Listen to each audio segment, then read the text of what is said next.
हामी सबै जीवनभर केही न केही खोजिरहेका हुन्छौँ।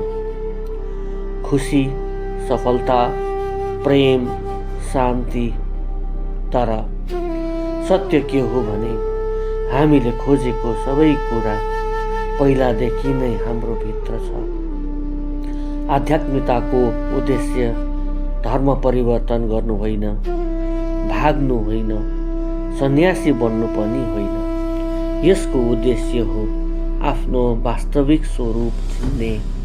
म शरीर होइन, म मन होइन, म चेतना हो, आत्मा हो।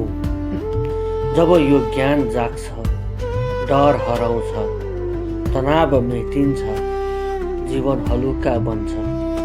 त्यसैले ध्यान गरौँ, प्रेम फैलाउँ र भित्रको दिव्य शक्तिलाई जागृत गरौँ।